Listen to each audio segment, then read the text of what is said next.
Assalamu alaikum wa rahmatullahi wa barakatuh. Ny fotom-pinoana islamika dia mifototra amin'ny zavatra enina. Voalohany amin'izany dia ny finoanao any tompo Zanahary.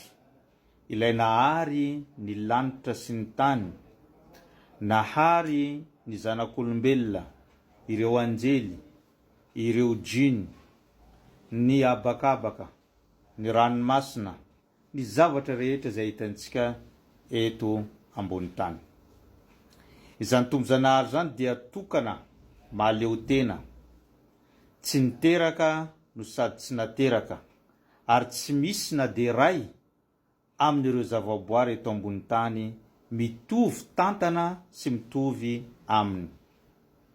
Izany tompo Zanahary zany dia manana anarana 750, ka izay mahay tsy anjerany zany dia miditra ao amin'ny paradisa.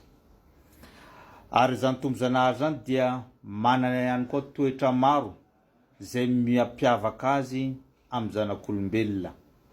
Ary izany tompo Zanahary zany dia manana fahalalana maneran'izao tontolo izao, ary tsy misy zavatra izay tsy fantany zany Zanahary zany.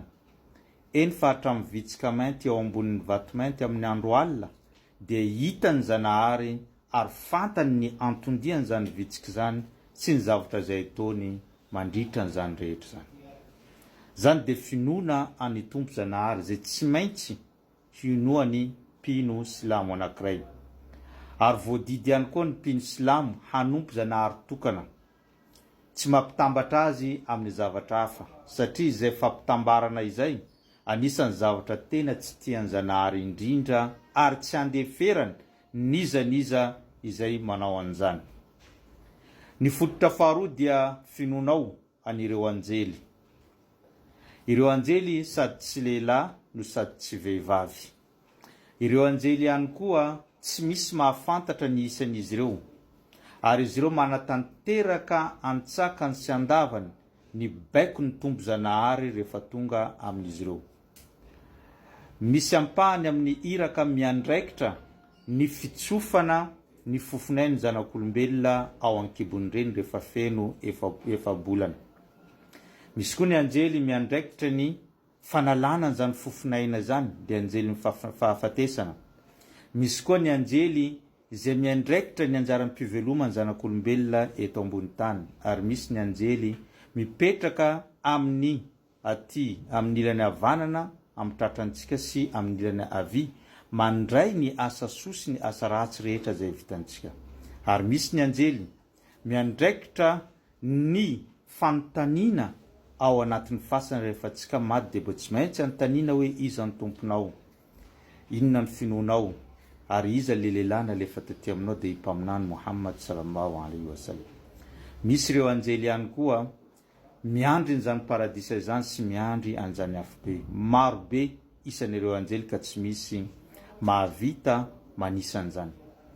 Ny fototra fahatelo dia finoanao ireo boky masina. Misy 4 izy ireo, dia ny Zabur, ny Torah, ny Evanjily ary ny Coran. Ary misy ihany koa takelaka anankiroa nalefa tamin'ny mpaminany Abrahama sy Mosesy. Manaraka an'izany dia ny finoanao an'ireo iraky ny tompo Zanahary tonga teto ambony tany, izay misa 124,000. Ny 5 amin'izy ireo manamboninahitra indrindra, ary 2 tena tia ny tompo Zanahary dia ny Abrahama sy i mpaminany Muhammad sallallahu alaihi wasallam.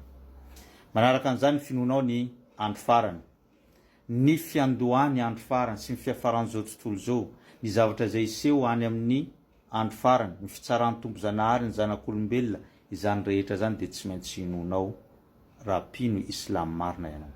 Ny fototra farany fahaenina dia ny finoanao ny lahatra tsara sy ny ratsy. Raha ohatra ka nataony Zanahary tsara ny anjaranao dia mino azy ianao, ary mankasitraka azy amin'izay hatsarana izay. Raha ohatra ka nisy fitsapana kosa tonga teo aminao dia mankasitraka ianao, miaritra ianao, satria tsy misy olombelona hijanona amin'izany fitsapana izany mandrakizay. Izany fototra enina izany dia anisan'ny fototra raha ohatra ka te hiditra ao anatin'ny finoana Islamo, anaraka ny finoana Islamo dia tsy maintsy mino an'izany fototra enina izany ny mpino silamo anankiray. Tamin'ny ambangovango no nanazavantsika an'izany, fa raha tena ahafantatra anao dia ahafantatra anao ny tena amin'ny atsipiriany amin'izany, dia efa misy boky izay nosoratana mahakasika an'izany fotom-pinoana izany. Ity ny boky ho antsika rehetra izay manana faniriana hamakafaka amin'ny antsakany, amin'ny antsipiriany izany fotom-pinoana islamika izany. Zay ngamba no fampasahivantsika tamin'ity androany ity. Abonneo, partageo ary atao j'aime fa mbola maro ny zavatra izay fampizarantsika eto. Wassalamu alaikum wa rahmatullahi wa barakatuh.